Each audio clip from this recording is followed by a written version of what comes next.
Welcome, hi. I'm Dan Huttenlocher. I'm the Dean of Cornell Tech. We now actually have a campus out on Roosevelt Island, which I'm super excited about, that we dedicated 2 weeks ago. And so these Cornell Tech at Bloomberg series are going to start alternating between here at Bloomberg LP and out at Cornell Tech. So hope to see many of you making the trek there as well as the trek here. I am really super excited about having Gary Vaynerchuk here today. I mean, in many ways, Gary's somebody who needs no introduction, but I'm going to do it a little bit anyway. Gary is a force of nature. He probably knows more about digital media and digital marketing than anybody in the world, and he lives it every day. It was fun just chatting with him a minute ago back in the green room. I'm going to make one little quote that really just stuck with me, which is that he needs to live stuff to learn it, and I'm really sympathetic with that myself. I'm very much of the do mindset. That's very much what we're also doing at Cornell Tech. We're like building a campus and building academic programs sort of in real time, and so I'm just super excited to have Gary here and to hear from him. Welcome. Thanks for having me. Hey.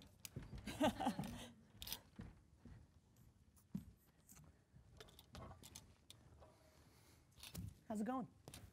Good, awesome. Thanks for joining us, everyone. This is exciting, Gary. Yes, I'm excited. Gary V, in case you don't know, which I doubt is the case, he's a master of branding. He did not come to this by accident, though. He leveraged his EQ. He worked his butt off to become a serial entrepreneur, a VC with, what, $25 million investment fund? Mm-hmm. Is that Which right? I've already deployed. Which he's already deployed, a best-selling author, and of course, a social media star as well. So, Gary, yes. Very straightforward. Let's start with uncovering your strengths.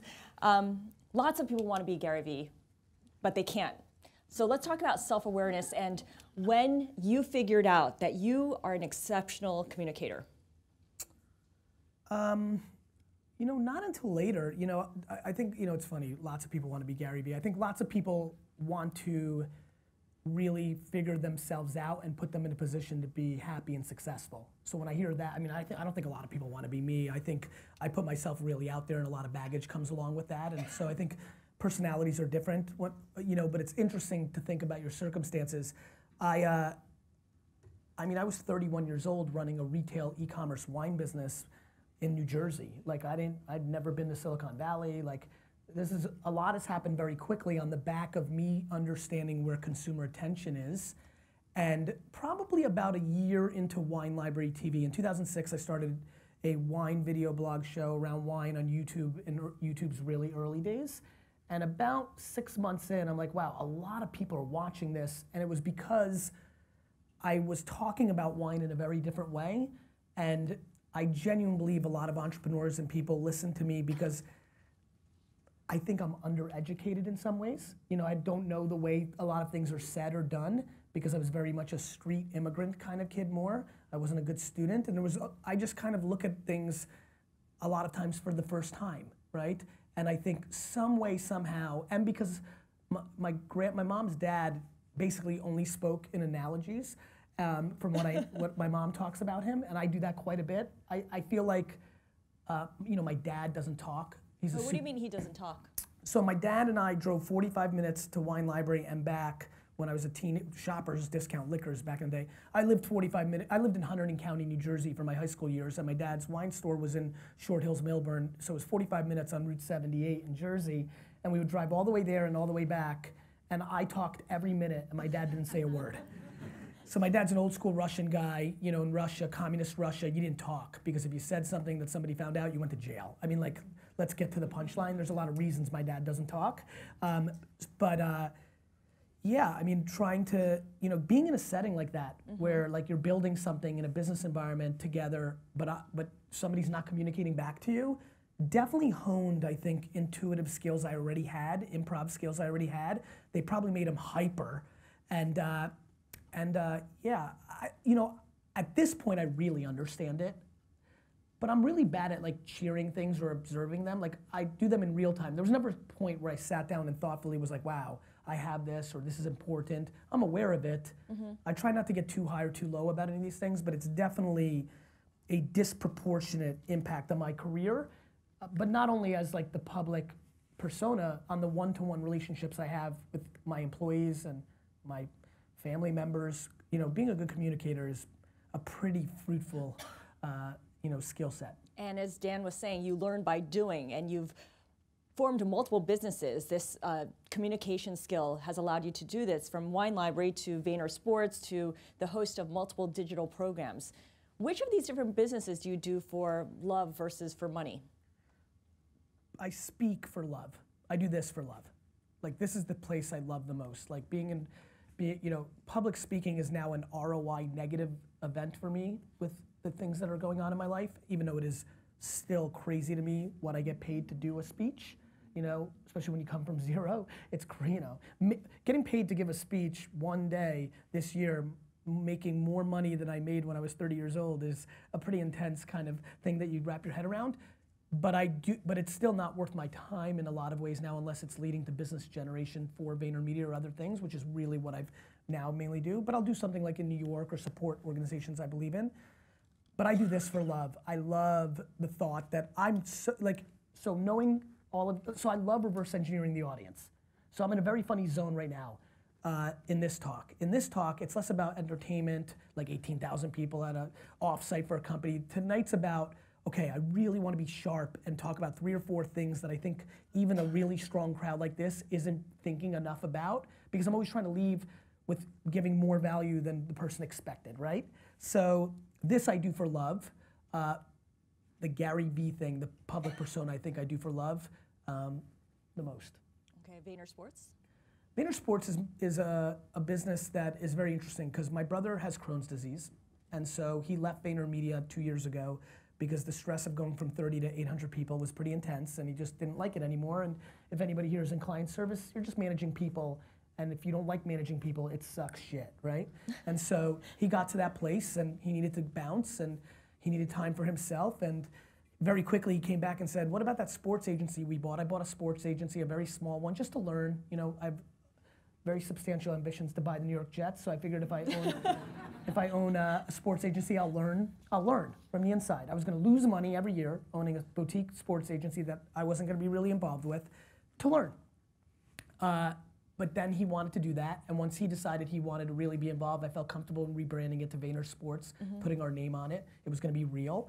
I love it. I mean, I'm talking to 50 of the top 100 football players that are going to come into the NFL next year on DM right now. It's fun. I like it. It's interesting. It's an awful business. Makes no sense. Stupidest business going. Like just a terrible business model. Sports agencies. You have to hit unbelievable scale for it even to become somewhat interesting.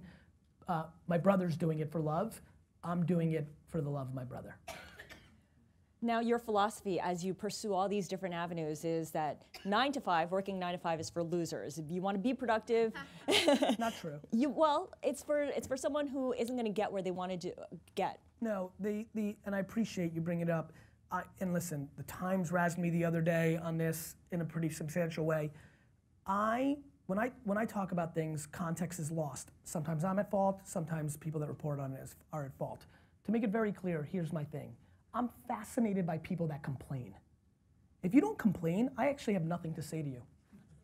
I don't think I'm entitled to. You clearly have no reason to really listen. If you're good, you're good. And if that's 9 to 5 and you're on 4 softball teams and you're loving life, then you won. My big thing is, in this era of everybody saying that they're gonna be billionaires and they're entrepreneurs and they're the best and I'm the next fucking Zucks, right? And you're going to Coachella and you're going to, you know, every summit at sea, and you're just not working, like, I think that's intriguing. I think, I don't think people are losers. I don't think people shouldn't sleep. I think your actions should match your mouth and your ambitions. That's what I'm interested in. And I think that we have a very broken system right now of entrepreneurial tendencies, because there's a lot of money in the system, and it's a very intriguing time.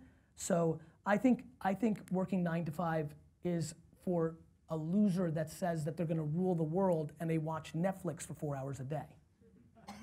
But if you want to start your own business, if you want to be the next Gary Vee, it takes more than working 9 to 5. You got to put in the time.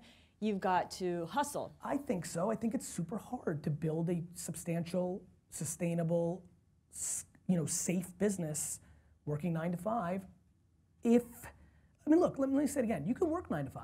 You really can. I just think that hard work is an unbelievably controllable variable compared to the serendipity of the marketplace, the God-given talent you have. It's a very important variable that I think is a differentiator if you want to be successful. And I see a lot of people resting on their laurels after they hit some success and they're past.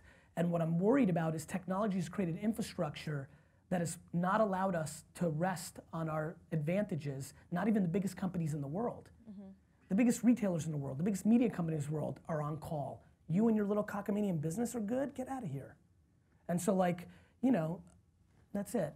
It's a differentiator, but what happens for people who don't have the time, the resources? I mean, I'm a working mom. How on earth am I supposed to do my day job, talk to you, get home, deal with my kids, make sure that they have enough to eat for the next day, prepare their lunch, and then use my remaining hours to come up with something that I'm passionate about? Well, do you want to build a business? It's not, I'm saying for whatever I pursue, and yes, if that means going down that road later on. So I just think life's about options, right? Like, everybody's got stuff. Like, to me, the fact that you even have the ability to build a business between 9:30 p.m. and 1 o'clock in the morning is remarkable because your grandmother didn't. The internet has allowed that to actually be even a debate. Our grandparents grew up in an environment where that became, you weren't opening a business at 9:30 p.m., right? Like, the fact that we even have the ability even to debate that is fascinating to me. And I'm not naive that there's extreme circumstances for many people and that people are starting further along than others. My point on that has always been, it's just remarkable that you can do so much between 7 p.m. and 2 in the morning to change the outcome of your life, the end. And that's it. I mean, it's not super difficult to understand. It's the options that we are now awarded by the infrastructure of scalable technologies that have no cost of entry to build a personal brand or a small business direct to consumer is just fascinating to me. You shouldn't. It's not, other people have better advantages than you. You're also more than welcome to take a different job, make less money, take a step back, live a little less fancy for 4 years and build your business. The thing that we never talk about is the step back. A lot of people say to me and they come at me and they're like, yeah, but I've got this and this, and I'm like, cool, but if you're so upset and you want to build this business, why not go from making 180 a year to 97? You've opened up a lot of time. Why don't you sell your home and go rent an apartment? Why don't you go fucking not buy 4 different outfits every month and buy 1 a year? You can. Life's about options. There's a lot of ways to do this. When was the last time you stepped back? VaynerMedia's a step back. How? How? 7 years ago, I'd just come on the back of investing in Facebook and Twitter and Tumblr. I was one of the 100 most followed people on Twitter. I had all sorts of opportunities. I could have raised hundreds of millions of dollars for a fund on the back of being an early angel investor that was fancy. I was rolling. I had a lot of things going for me. And I decided to take a step back and start VaynerMedia because I thought it would be an amazing infrastructure for me to build on top of in my 50s and 60s. So, I mean, I make a lot less money and eat a lot more shit by running VaynerMedia than the options that were in front of me 7, 8 years ago. You took the boring approach. I took an extremely boring approach that a lot of my friends that are fancy still make fun of, definitely made fun of at the time. Now a lot of them gone out of business, so they make less fun. And you know what, to be very frank, the Gary Vee thing started getting big, and I didn't like that I was a motivational speaker. I had so much pride that as a 22-year-old kid, I took my dad's business with no money and grew it substantially in a very significant way. And I thought of myself as a businessman, not as this personality or this new age motivational speaker. So I think I even needed it for myself to build another business to just scratch that itch that I wasn't a charlatan or a personality, that I had chops who just happened to be a little narcissistic and over the top. For those who have figured out they're passionate, they want to start a business, they're ready to take the leap, the question for a lot of them is, how do they tell that story in a captivating way? How do they convince others that they're there and they're the real thing? For the purpose of raising capital, for the purpose of getting awareness? Both. Well, first you have to figure out if you're capable. Are you good enough at writing audio or video to communicate your story? You have to find your medium first. There's a lot of people that can captivate. Fred Wilson has built a lot of brand equity and a lot of deal flow through writing.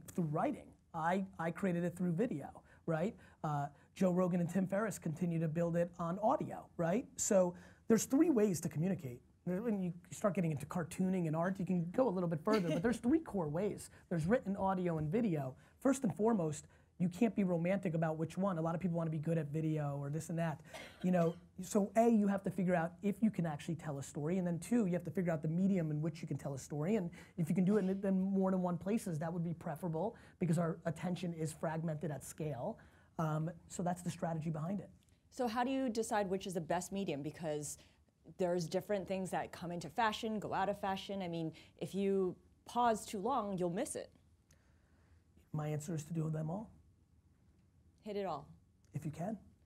You know, look, I don't think people have really audited how much downtime they have if they want it. I mean, this all comes down to ambition, reverse engineering the actual ambition. You know, it's fine if you want to pander in front of friends or relatives or other people. You need to really have a real conversation with yourself, and you also need to realize it's going to change. When you're 22 and you're single and you're on fire and your older brother's killing it, you want to fucking prove it to your parents and yourself and this and that. You get married, you fall in love, you have a kid, you have a sick kid, priorities change. Life is life, a lot happens. So not only do you have to talk to yourself and figure out what your ambition is, you have to actually audit that on a daily basis, at least on a monthly basis, and it keeps changing. It keeps changing. I mean, I took more days off this August than I did in my entire 20s combined. Why? Because I have an 8 and 5-year-old, and that's what's more important to me at this moment. And in my 20s, I was so on fire, I didn't want to go to the Jersey Shore and hook up. I wanted to build something, you know? And like things change. Now I kind of want to go to the Jersey Shore, you know? But you know, like I think things change, and I think that you need to be prepared for that. I'm just fascinated on words, pandering, and actions. I spend a lot of time on this. Because it helps people when you suffocate them and tell them they're full of shit or they're right. Like, it's an important conversation. When you're tricking yourself, you've got a real problem. Yeah. Well, you mentioned how things change and there are different mediums. You could try to do all 3 at the same time. You're probably not going to be good at all 3. You'll be better on one thing than another. Yes. The response that you get, though, I mean, it all comes down to understanding human behavior because that part doesn't change, how people respond to a message. That's right. And I genuinely believe the reason that I've popped over the last decade is I'm completely obsessed with giving more to my audience than I ask for in return. Period. End of story forever. It's just the truth. I really, you know, I see a lot of faces here. I feel a lot of vibes from you. Like, I'm not asking for anything. I'm putting out the best stuff I've got for free every day. It's not a top of funnel to get you into my $400 ebook. It's not a top of funnel to get you to come and visit my island for $25,000 for the weekend.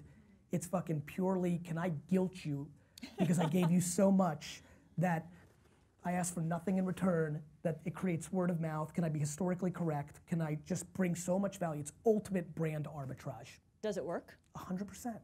Because so few people do it, because they're not good enough to do it. Give us an example of when it worked. For who, for me? I mean, I think it worked because I made a video that said Twitter's dangerous to Facebook. It was a good, thoughtful piece of content that led to Zucks asking me through Dave Morin to fly out to Facebook and talk to their company when they were this size. I talked about human behavior in 2007 the whole time. I didn't know anything about Mark and realized how much of an EQ guy he really was too. I didn't know he was in the room like this. He walked down from somewhere over there when I was done. He asked me if I could have dinner with him. We had dinner that night, and 4 months later, I bought a bunch of his parents' stock and made tens of millions of dollars. Okay, that's a pretty good story. That's a good one, you know, right? Same with Tumblr. David Karp saw a piece of content about how I thought about engagement. It led to a couple drinks in the city. Then he came out to Wine Library, and the B round of Tumblr was $14 million valuation, and I invested very aggressively and made lots and lots of money. I made a piece of content about brands and Facebook that Mike Lazaros saw. I gave him a quote for VaynerMedia's landing page when they launched, and I made 7 figures in advisory equity for a quote on his website on the back of a piece of content. You still own stakes in those companies? No, I've exited it all, right? Tumblr sold to Yahoo, made money. Facebook? Facebook, I own every single share still. I'm gonna end up making more money on Facebook than some of the early top 100 employees because I knew what Facebook was when it went public. You understood the mission. I think Zucks is an all-time entrepreneur. He day trades attention like I do, except he's way further along and he can buy the companies that are the infrastructure of it. He stole Instagram, right? I got made fun of for saying that the day that happened. He tried to buy Snapchat long before anybody gave a fuck. He invests in VR. He moved a desktop company to full mobile when it was painful and cost prohibitive. He understands consumer behavior. He is an extremely all-time EQ operator that people think is an introverted nerd. But he's also gotten a lot of negative attention and Facebook as well. It's the company's mired in the government's Russia investigation. Yes. There's a lot of anger towards Yes. big tech companies, Yes. towards founders like Mark Zuckerberg who don't go through college and now head up this big company. They're billionaires. The left, the far left, the far right have kind of teamed up together Yes. in their anger towards big tech. Yes. What's the road ahead for Facebook? How does it navigate that? How do you see the company surviving this? Easily. Or thriving? Easily. You know, I don't know the details. You know, if they've done something horribly wrong, they should pay the price. But how do I see them surviving it? Pretty darn easily. What about all the public backlash?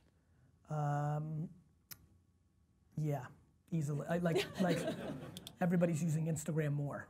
Like people like to say shit. They don't act on it. Everybody here loves to throw up some sort of tweet and think they're doing a social justice move. Why don't you fucking do something about it? People talk. I mean it. It's super important. Like all my, the day Uber was the worst and everybody was unsubscribing and it's terrible and like I watched 4 to 5, 6 people that I knew in my office and friends like unsubscribed, I hate it, and then literally, because I'm curious, kind of like tagged it and then just watched them take an Uber a week later. We are so full of shit, it's scary. And all that big technology is doing is exposing us, not changing us. And we're gonna have to go through a painful 100 years of understanding how full of shit we really are. Do you think government regulators will clamp down on the likes of Facebook, on Google, in a way that will change how we interact with those platforms? I think it's possible. You know, I never underestimate politicians because I don't respect them a whole lot. Do they understand the platforms? They may, or they may not, but they will only behave in their best interest. So I'm not sure. You mentioned Uber. Yeah. I want to bring that up because of some of the mistakes you made. You passed up investing in Uber how many times? Twice in the angel round, $4 million valuation. Maybe that's not so bad now, given that they're kind of challenged. Yeah, I mean, they're challenged, but it would have been a solid bet. Yeah, it's an interesting time at Uber. You know, Travis is one of my dear, dear friends, one of the first friends I made in tech. And it's been really intense to watch what he's going through. And the thing with me is, you know, this is a tough interview for me because the truth is, I don't even have the first detail yet about Facebook in Russia. I swear to God, I know it's in the ecosystem. I haven't even I really don't like headline reading. I really don't like it. Like, as I become educated, as I'm super educated, I'm really in a good place in 3 places. The current state of like tech, like consumer tech, right? Like I really understand Snapchat and Instagram and Musical.ly. Like I'm a practitioner. I really understand it. There's a lot of people here who have opinions on it and never done a Snapchat ad or things. Like I really understand it. I really understand wine. I really understand it. And I really understand the New York Jets, right? And when I hear people talk about those 3 things, even smart people, I'm fascinated by when you're really great at your craft, how much smarter you are than somebody that's even good, right? I've gotten really quiet about most things because I realize I might be somewhat of a headline reader, kind of a headline reader. Like I've lost all oomph in the last 5 years to talk about most issues because I'm like, wait a minute. If I sound this stupid, like the way my friends that are super smart about Facebook ads and Instagram influencers and Snapchat, if I sound like this around healthcare or this or that, I must like, so, you know, it's interesting. The Uber thing's really interesting for me. I have a lot of emotions because I really adore him. I understand there's a lot of things that in the press that have been tough. There's a lot of stuff that's tough for me to you know, I'm hopeful, right? When you care about somebody. Obviously he's not there anymore, which is tough. It will be interesting to watch. The London thing's super fascinating. I don't know the details. I'm sure there's a lot of politics behind it. It'll be interesting. It's an interesting company. You said you really understand Snapchat. Yes. But the problem with Snap is that whatever innovation it comes up with, Facebook can replicate it and do it bigger and splashier. Yes. How did they go up against a behemoth like Facebook? they have to innovate in a way that is not a feature. A feature is not the way you innovate, right? The cat's out of the bag. Fast following features are now going to be a way that is not going to allow the house parties or the Marco Polos or the next frontier of things to get there. So they're gonna have to give it some thought. What's ironic about that is Snap is uniquely, potentially a company that could do that because Evan, and I don't know him at all, I've never met Evan, and I know a lot of Imrans and a lot of the other characters, but he's an LA kid. He's treated Snapchat like a fashion brand as much as a tech company. He actually could go left field. Like, you know, if I said to you that it was Snap, not Adidas, that did what they've done for the last 2 years to put Nike in a weird spot, it wouldn't seem that far-fetched. I get where you could be like, but it's not as far-fetched that if I said Twitter or, you know, or Facebook or Uber did that, right? And so that's where I'm fascinated what Snap is gonna do or not gonna do. We're about to find out if Evan was a one-trick pony or if he could adjust to the reality of the new marketplace. They've quietly invested very aggressively in AR, you know, when you look at their M&A. So it'll be interesting to see if they can or will do anything there. And then the other question is this, right? Which is, Snap is an incredibly big platform that can build a very big business. It's just that the market put all of the value into that it was going to continue to grow and be 30, 40, 50, 60-year-olds. So what's fascinating with Snap is going to be that it's probably overvalued in a Wall Street dynamic, even amongst everything being overvalued. They're going to have to do something. They're going to have to truly innovate.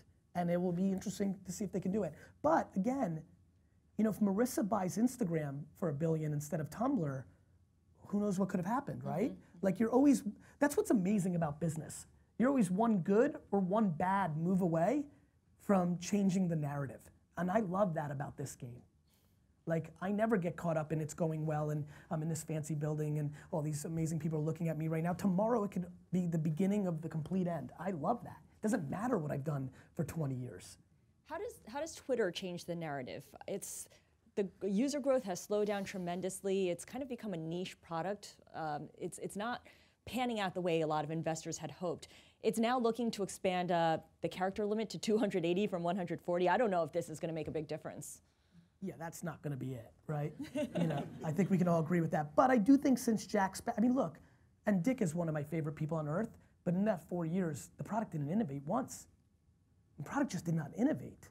And so, at least since Jack's been back for the last 18 months or whatever it's been, there's been little subtle things. I mean, literally, I mean, and I know there are a lot of people in this room, like remember, like it was literally 4 or 5 years, literally the same exact product. Even like star to heart or like retweet, like little subtle things. I thought it was super interesting what Twitter was doing when they were buying up all the rights because I thought they were actually building a true Netflix competitor as an OTT player. I just don't know if they have the right talent in place to navigate it to be that, but I thought it was the right idea. I do think that Facebook and Snap and Twitter are absolutely the potential OTT challengers of the future. And I thought they were earlier to move on that than the others, but they needed to move smarter, better, faster, and I feel like they didn't. They just ended up doing a 6 execution or 4 instead of the 10 they needed to really get there. Do you think we're in a bubble when it comes to these big tech companies and how much money we're throwing at them and what investors expect from them? I think Amazon and Facebook are grossly underpriced. Explain. I think Jeff Bezos and Mark Zuckerberg, as long as they don't die, are going to make them grossly underpriced. What's Amazon's next move? Being sued by the government.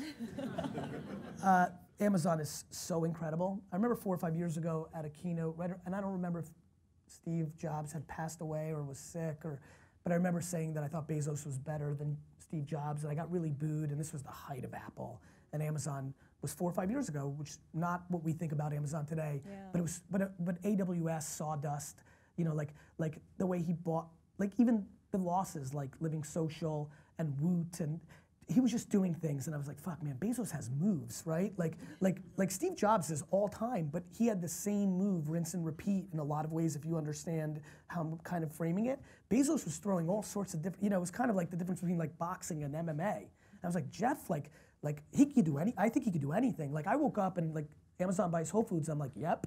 Like, That made you know, sense. like tomorrow if I wake up like Amazon buys the NHL, I'm like, mm-hmm. You know, like I think everything is white space for him. I think he is absolutely the guy. I'm so impressed with their execution. I'm so excited to watch them do more stuff. And I'm genuinely hopeful that they understand how to navigate so that the government doesn't stop them, because they feel to me more than any company as the company that could, because I think they could win the whole fucking thing. They have the stack. When you start understanding that Alexa is this close to becoming the next search engine, when you understand that when you're brushing your teeth and you run out of it and you're like, Alexa, reorder it for me. Like when you start understanding what they're doing and the way they're putting their pieces together, when you understand when you're watching Thursday Night Football and Des Bryant scores a touchdown and at the height of your emotion, you can order his jersey by saying, Alexa, order that jersey, or whatever they tell you to do while you're watching because they're full stack. They are an unbelievably crafty business. He buys underpriced things, buying the Washington Post at the time, like that Washington Post and Boston Globe trade at the time of newspapers' biggest demise. The brand was so much more worth than this. To put it on the tablet, whether the fire worked or not, it was irrelevant. Mm-hmm. It was the right thesis. And here's the thing about great entrepreneurs. Whether Oculus is right or not, it's the right thesis. When you're a great entrepreneur and you're betting like that, you just have to be right once out of every 8 times to make the whole thing work. Great entrepreneurs do not care about their losses because they're their losses, right? And average entrepreneurs and non-entrepreneurs always care about other people's opinions about their losses. Good to remember, good to keep in mind. All right, let's get to lightning round where I just basically have a lot of random questions I want to get Gary's opinion on. What's the most overrated new technology? Consumer VR. And let me explain why. For us right now as a practical function, I believe in consumer VR. I just don't think you're gonna see a lot of consumers really doing impactful VR stuff the way you want to over the next 36 to 48 months. You still don't know a single person that spends a good hour a day in VR hardcore, right? Do you know anyone in the tech community who does? Yeah, I'm sure there's some hardcore like people like it's funny, the first VR people I was meeting like 18 months ago, they were so nerdy. I'm like, okay, this is good, right? These are real nerds again. This isn't the club promoters have fucked up tech. These are nerds, you know? So that was cool, but yeah, I mean, I really don't even know of a story of some, like, it's not there yet. So I think consumer VR is going to lose a lot of money for a lot of people. It's a great B2B thing. It's great to go to the Super Bowl and like do a brand activation, but nobody's sitting at home for an hour on VR yet for real. And I don't think that's going to happen for another 3-4 years, like real. And it could like, and that to me feels like overrated. We all know it's coming. I think in 20 years it could be disproportionately, it could arbitrage the whole internet itself. I'm bullish. I'm just short term. I care about timing. Timing is what matters. And so, not a fan right now. Not a fan right now. Who's a young and upcoming entrepreneur that you're watching out for that could really be the next Jeff Bezos? I mean, at that level, I'm not sure. I don't know if I've seen it. Okay, could be the next Evan Spiegel. So I don't have an answer.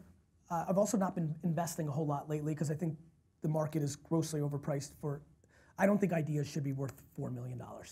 I'm a big fan of Rachel Tipograph, the founder of McMac. I think she's a fucking gangster. What does the company do? She's pivoted it 6 times in the last 15 minutes. Okay, what's It was originally mobile for? video. It was QVC for mobile. Then it became a SaaS product for brands, mobile integration, swipe up shoppability in stories and Snapchat. Her tenacity is intoxicating. All right, well, that's a name that we'll watch out for. Yeah, I think that's, you know what's fun for me? I don't think that name populates for another 7 to 12 years, but when I recall this clip on the internet in 7 to 12 years, it's gonna feel real good. Gary, Bitcoin or Ethereum? Ethereum. Why? Because it's more of a platform than the singular brand. It's blockchain, then it's Ethereum, then it's Bitcoin. So I don't think people understand, right? It's like WordPress and Netscape Navigator or Yahoo.com. Bitcoin could win and could become a brand like a Nike and could be amazing and all that, but Ethereum is the infrastructure above which you build on top of. Blockchain, bless you, blockchain is the most gangster shit going on, and I'll explain why. If you truly understand the chess moves of decentralizing everything, well then the whole damn world's on call. governments included. So, could be interesting. What's one brand that's doing everything it's supposed to and more, that's hitting it on all cylinders? I've never been able to answer this question, and let me tell you why. I don't pay attention to other brands. So at Vayner, when we have Budweiser as a client, this is now maybe my team, let me rephrase, I hope my team for Budweiser is looking at Miller Lite and other things. I think a brand doing everything right means that all their behaviors are leading to a healthy business, not more likes. When Burberry or Taco Bell are getting all the accolades in the press, I never know if it's real. I understand that they're moving quickly and doing good work on new stuff. I just don't know if it's actually driving business. There's a big disconnect between being innovative and making business decisions that are fruitful. And so I'm not sure, but I would say the ones that are spending the least amount of money to make the most amount of money in return. Money out versus money in. How would you advise, let's say, the NFL to reclaim its glory? It's under some pressure these days. How would you advise it to get its groove back?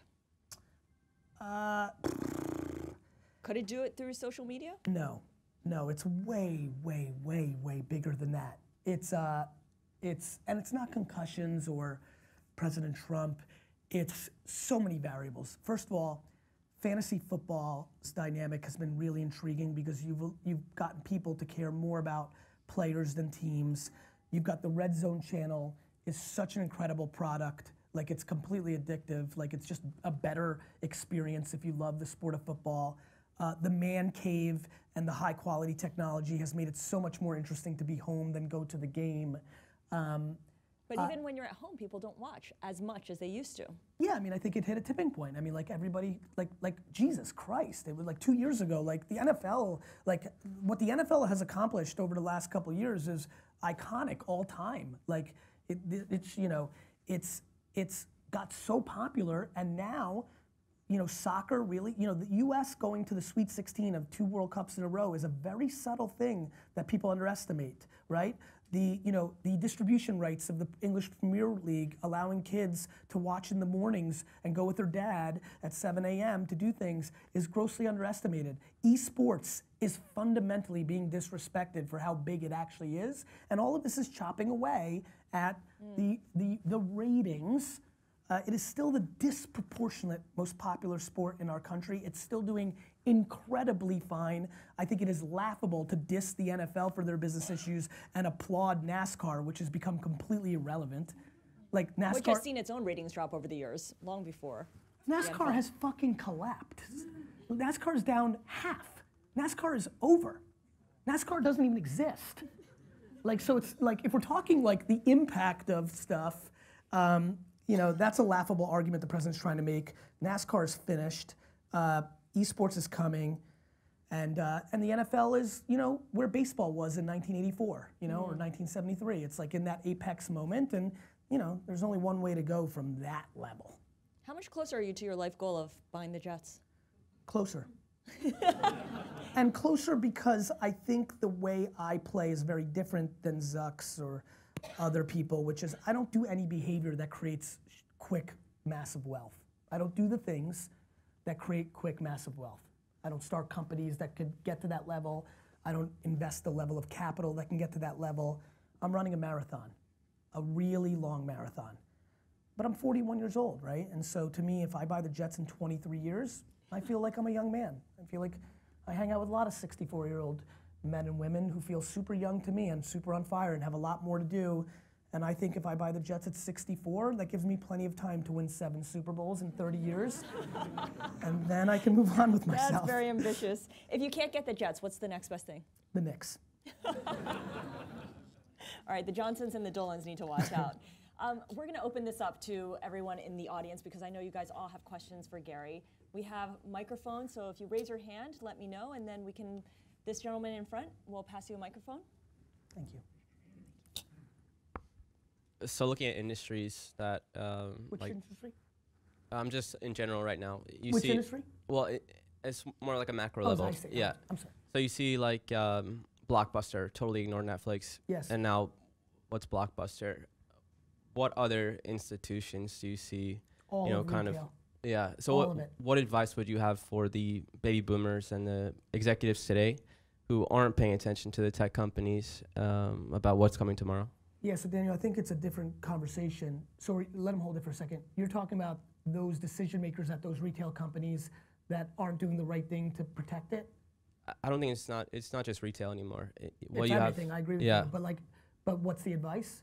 To the people running them or the consumer? I'm just curious, I want to make sure I understand. To the people running them, it seems like right now they're so not listening to the millennials and not listening to the it's not kind about of that, upstarts. man. You know what it's about?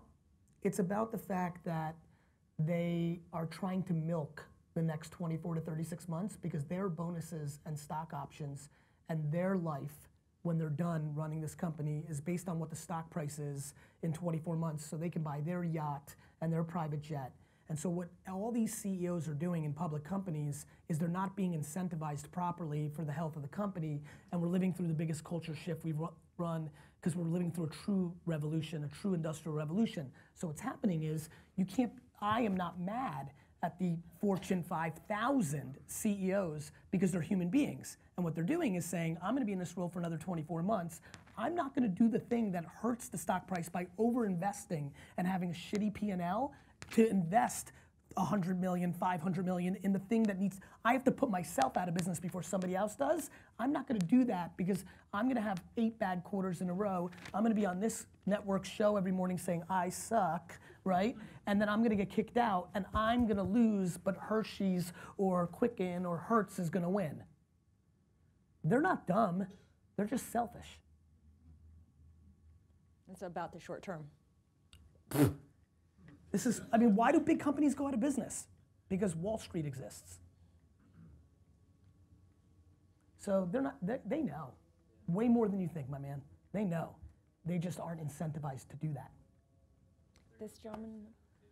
They're gonna retire with a lot of money, bro. They're gonna retire with a lot of money, right? But if they listen to you, they're gonna retire with less. And that's why entrepreneurs have so much opportunity. Because they're playing a different game. Everything I do is for the rest of my life, for my legacy, for my family, for myself. So I care about my business, I care about my people, because it's forever. Not, I'm gonna use this as a stepping stone to get on 3 public boards and da-da-da-da-da-da. So that's what's happening, that's real life, everybody knows it. Nobody talks about it, but when I talk about it, all the people shake their heads because everybody knows that's what's happening with every company that is trading and what this building talks about all day long. Every one of them do that. Every one of them do that. It's fucking crazy. But it's great for me because it's gonna allow me to buy great brands for nickels on the dollar, and I'm excited about it. Sure. Hi, Gary, thanks. Big fan, listen to you all the time. Question. What are your thoughts on Airbnb and home sharing in the future, sort of lifestyle of nomadic people visiting different places and so on? I think it will continue to grow. I think Brian's a really sharp CEO. I should also mention I co-founded a company, haven't operated, called Resi that just did a fairly big deal with them. Ben Leventhal's the CEO and Mike Montero deserve all the credit. I was in the idea phase and the capital phase. So I hope he continues to do well because that's a big partnership. What a big one. I have an email, there's another miss for me. Got an email from Joe at airbedandbreakfast.com. Dear Gary V, I'm a huge fan. We'd love for you to see our startup. Never replied, missed it. Oh. It's a good one. You read it though, right? It didn't go into spam. I didn't, I don't know. Like one of my assistants found it. I didn't know if I had read it or not read it. All I know is it happened. And I've got it in a folder when I think when Planet of the Apps launched and I was taking pictures with those 3 famous people, I went into that folder and read all the things I made mistakes of. I love reminding myself that, about those things that matters. It's super interesting to me. I mean, you start looking at the world, there's a lot of arbitrages coming, man. It's really interesting out there. And like as social norms changes, the thing I'm most fascinated by is how online dating went from you are the weirdest nerd, what, to the absolute norm. How, I can't believe how many well-off people would much rather have their 14-year-old daughter go into strange men cars every day versus drive themselves. I mean, if I sat here 15 years ago and said, I'm gonna make you one promise, because I live in the future, all of you are gonna think it's more safe for your 12-year-old daughter to go into a stranger's car every day than to drive them. Like it's, you know, but that's our norm. Like people of wealth send their kids on Ubers all day long. And so I think there's growth in that category. I think there's a lot of growth in the ability of, you know, people arbitrage, sawdust, AWS. There's a lot of empty homes, right? This gentleman in here? Everyone has one. Well, you know, not everyone has one, but you know what I mean. There's a lot of fucking empty homes. There's just a lot of empty homes, bro. And a lot of empty, lot of things. A lot of sawdust left to go. How you doing, Gary? That voice is incredible. Have you thought about monetizing your voice? That's incredible. Yeah, I'm a speaker. What's that? I'm a speaker. Love it. It's a great voice. Go ahead. If you can give me 2 power moves to consumer attention, because you have basically mastered the art of video. Everybody and their mother watches you.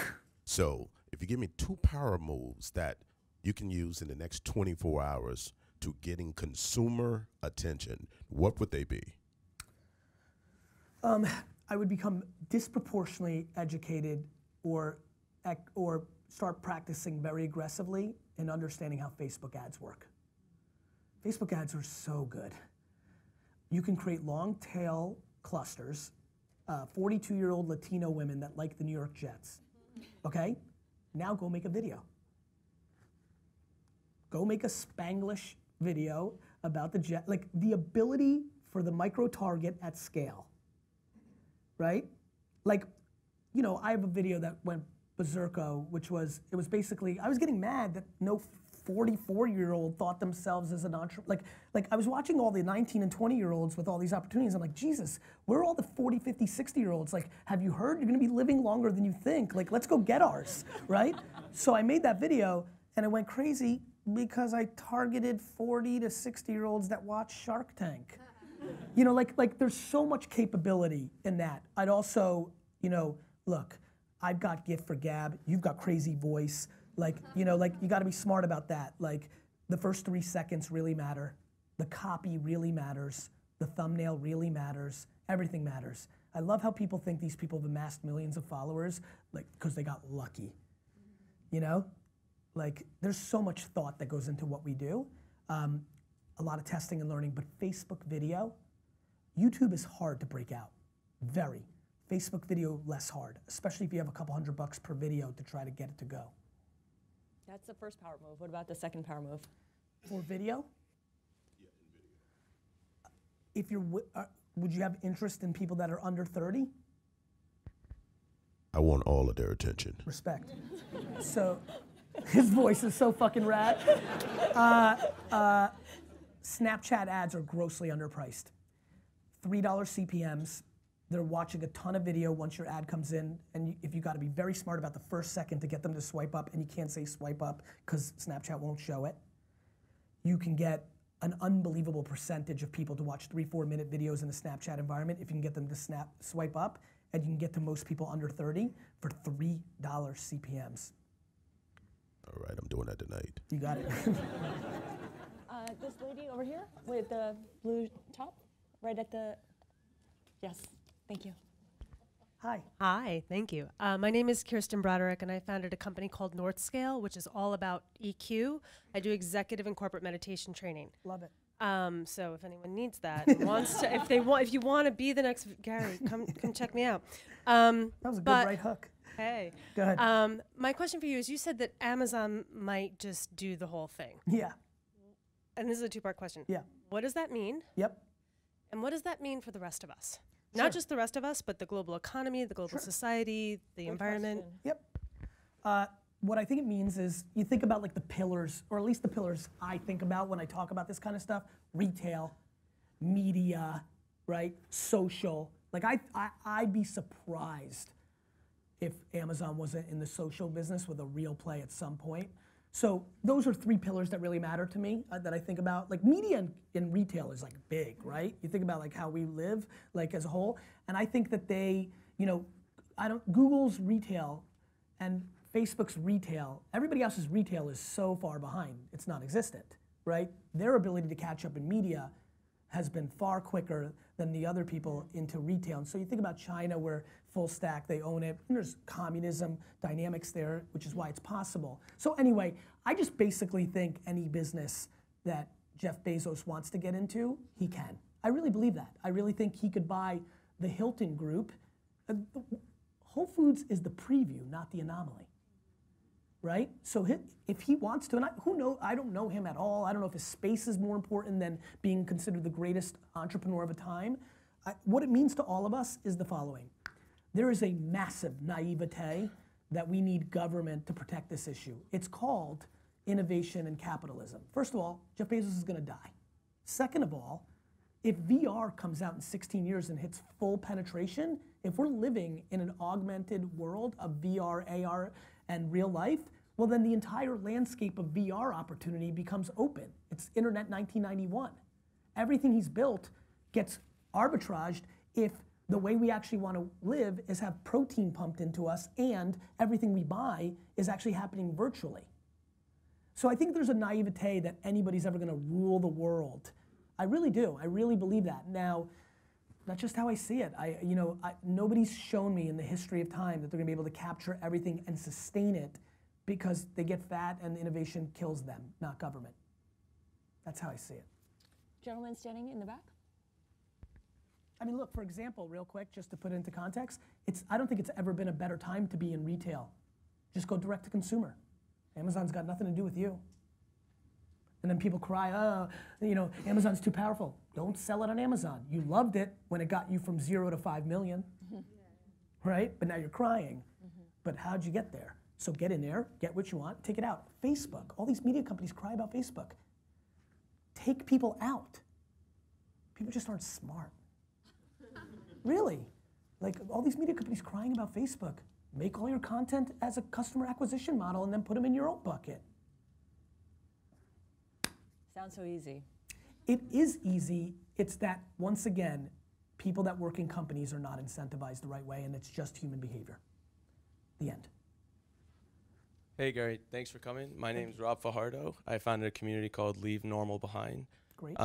Travel around a bunch of different masterminds, and one of the questions I have for you is, as a millennial being 23, Yes. you're being 41, Yes. how have you found the ability to bridge generations and the personalities of all those generations when it comes to assembling a team for business? Yeah. It's a good question. So yeah, that's my question. First, by not believing all the propaganda around generational behavior has been the way. By one. I know plenty of 41-year-old entitled lazy people, and I know plenty of millennials that are working their fucking faces off. One by one. So just execution. One by one. Cool. Right? I make no assumptions. Like the thought that millennials are entitled and any lazier than all my lazy buddies that I grew up with, no shot. You know what I mean? I think it's convenient talk, right? I think your generation's the best. I think you're the most advanced socially, this, that, and the other thing. Do I think a ton of you got 8th place trophies? Yes. And do I think that that's why most likely it's harder for you to beat me? Yes, I believe that.